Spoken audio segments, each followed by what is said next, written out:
الحمد لله الحمد لله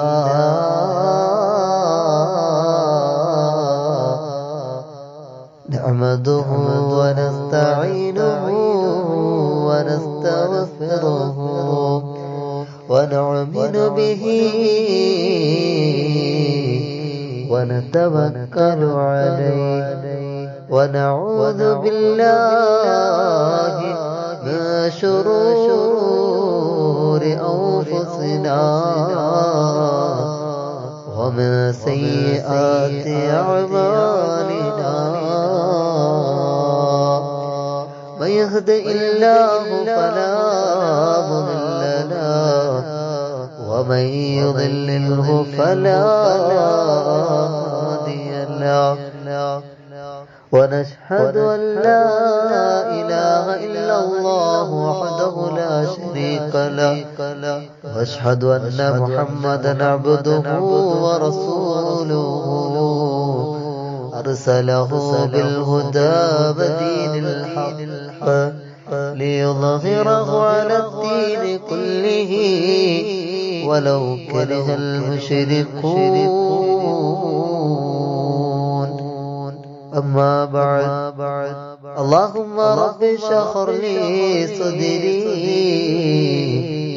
ويسر لي أمري واحلل عقدة من لساني يفقهوا قولي وما توفيقي إلا بالله وما توفيقي إلا بالله وما توفيقي إلا بالله عليه توكلت وإليه أنيب فأعوذ بالله من الشيطان الرجيم بسم الله الرحمن الرحيم وفوض أمري إلى الله وفوض أمري إلى الله وفوض أمري إلى الله إن الله بصير في العباد فقد قال الله سبحانه وتعالى في القرآن العزيز فأعوذ بالله من الشيطان الرجيم بسم الله الرحمن الرحيم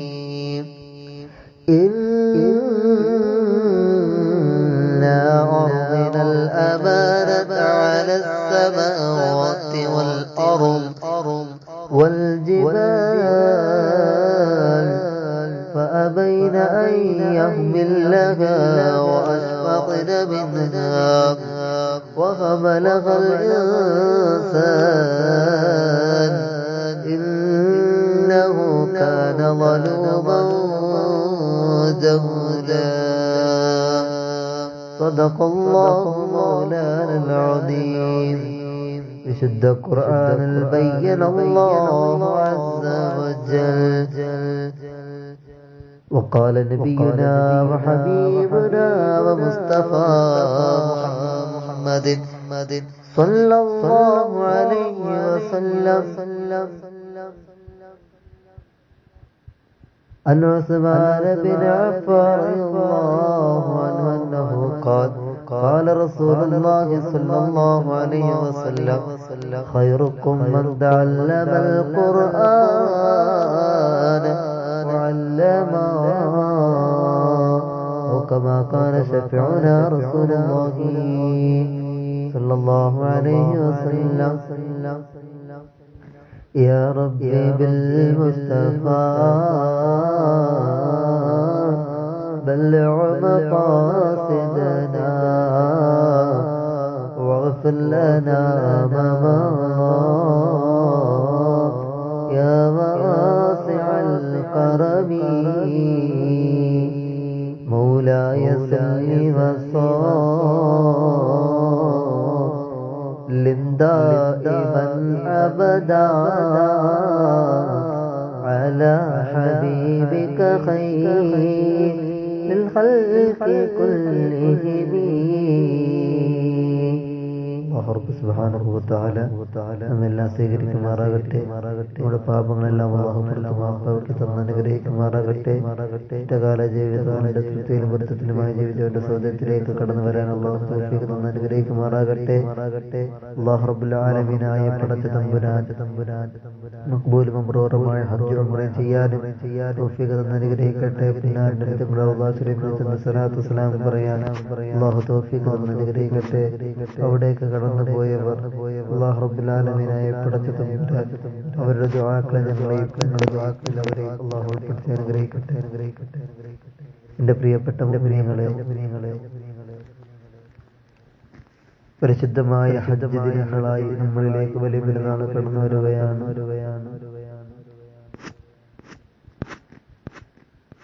നമുക്കറിയാം ഹജ്ജിന്റെ മഹത്വങ്ങളൊക്കെ.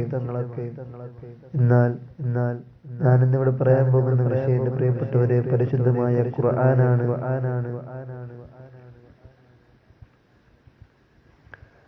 ഹജ്ജ് നമ്മളിലേക്ക് കടന്നു വരുമ്പോൾ ആദ്യമായി നമുക്ക് പരിശുദ്ധ ഖുർആനെ പറ്റി പറഞ്ഞു തുടങ്ങാം.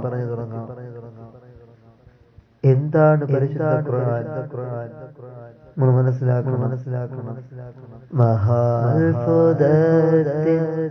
അത്ഭുതമാണ്, അത്ഭുതത്തിന് കലവറയാണ് പരിശുദ്ധ പെരിയോന്റെ പരിപാവന ഗ്രന്ഥം.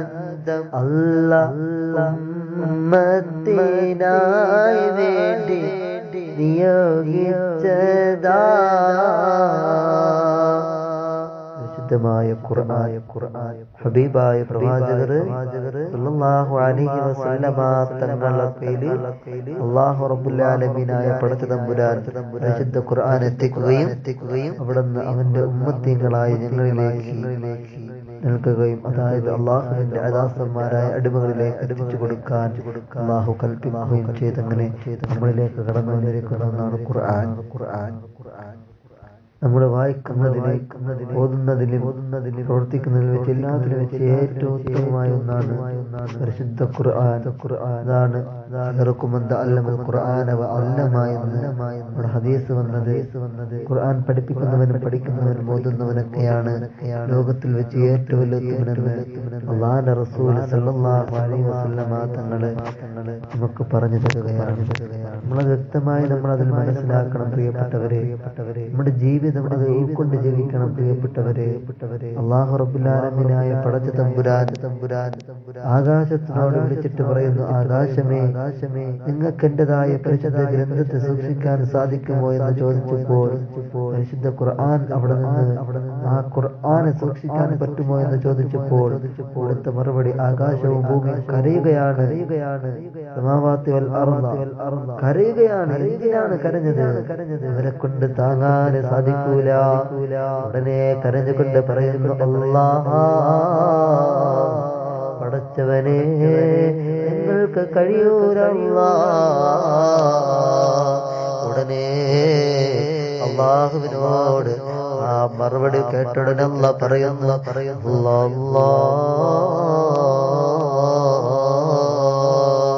ഉടനെ അല്ലാഹു റബ്ബ് സുബ്ഹാനഹു വ തആല പറയുകയാണ്, ഇന്നാ അർദിനൽ അമാനത അലാ സമാവാതി വൽ അർദ് വൽ ജിബാൽ فأبين أن يحملنها واشفقن منها وحملها الإنسان إنه كان ظلوما جهولا. ആകാശഭൂമികളോട് വിളിച്ചു പറയുന്നു, അല്ല ആകാശമേ, അല്ല ഭൂമിയേ, നിങ്ങൾക്ക് സാധിക്കൂലെങ്കിൽ എന്റെ അടിമകൾക്ക് കഴിയുമെന്ന് അല്ലാഹു ആകാശഭൂമികളോട് വിളിച്ചു പറയുകയാ. ഇത് അത് പരിശുദ്ധ ഖുർആൻ. ഈ ഖുർആനിൽ കൂടി മനസ്സിലാക്കണം. പരിശുദ്ധ ഖുർആനാണ് പറഞ്ഞത്. എന്റെ പ്രിയപ്പെട്ടവരെ, എന്താണ് പരിശുദ്ധ ഖുർആൻ? എന്റെ പ്രിയപ്പെട്ടവരെ, 6666 ആയത്തുകളുള്ള സൂത്രമുള്ള 114 സൂറത്തുകളുള്ള ഒരു ഗ്രന്ഥമാണ് പരിശുദ്ധ ഖുർആൻ. അതെഴുതാൻ എന്റെ പ്രിയപ്പെട്ടവരെ, അതുപോലെ ഇനിയൊരു ഖുർആൻ ഇറക്കാൻ ആർക്കാ സാധിക്കുന്നത്? എന്റെ പ്രിയപ്പെട്ടവരെ, ആ ഖുർആൻ ഓതാൻ എന്തൊരു രസമാ! ആ ഖുർആന്റെ ഓതൽ കേൾക്കാൻ എന്തൊരു രസമാ!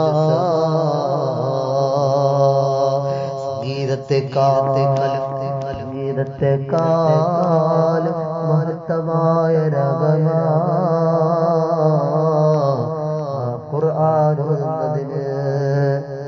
ഖുർആൻ ഓതുന്നതിന് അതിനേക്കാളും വലിയ മഹത്തമാ എന്താസ്വാദ്യമാ അല്ലാഹുവിന്റെ മുത്തുനബി ഓതും. പ്രിയപ്പെട്ടവരെ, ആ ഓതല് നമുക്ക് കേൾക്കണ്ടേ?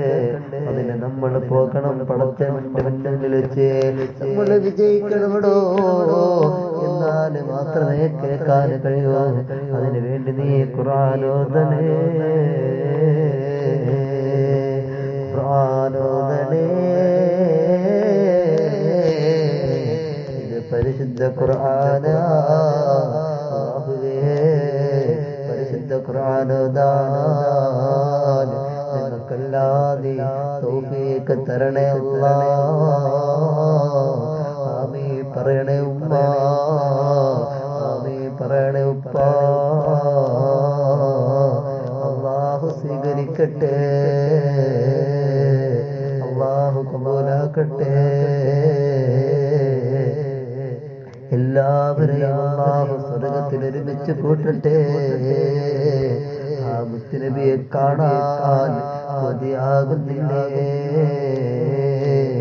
അല്ലാഹു കിനാവിൽ കൂടെ കാണാൻ തൗഫീഖ് തരട്ടെ. ആമീൻ. അല്ലാഹു റബ്ബുൽ ആലമീനായ പടച്ച തമ്പുരാൻ അവനെ മനസ്സിലാക്കി ജീവിക്കാൻ തൗഫീഖ് തരട്ടെ. നീ നൽകണേ അല്ലാഹ്. ആമീൻ. അല്ലാഹുവേ, മഖ്ബൂലും മബ്റൂറുമായ ഹജ്ജ് ഉംറയും നിർവഹിക്കാൻ തൗഫീഖ് തരണേ അല്ലാഹ്. മദീനത്ത് ചെന്ന് മുത്തിന്റെ ചാരത്ത് ചെന്ന് സലാത്ത് ചൊല്ലാൻ സലാത്തു വസ്സലാം അലൈക യാ സയ്യിദി യാ റസൂലല്ലാഹ് എന്ന് പറയാൻ നീ തൗഫീഖ് തരണേ അല്ലാഹ്. തൗഫീഖ് തരണേ അല്ലാഹ്. ആമീൻ. ഇവിടെയാ നമ്മുടെ ആമീൻ പറയേണ്ടത്? എന്റെ പ്രിയപ്പെട്ടവരെ, അത് പടച്ച റബ്ബിന്റെ കൃപയാണ്. നാവ് കൊണ്ട് സംസാരിക്കാൻ ഭാഗ്യം തന്നത്.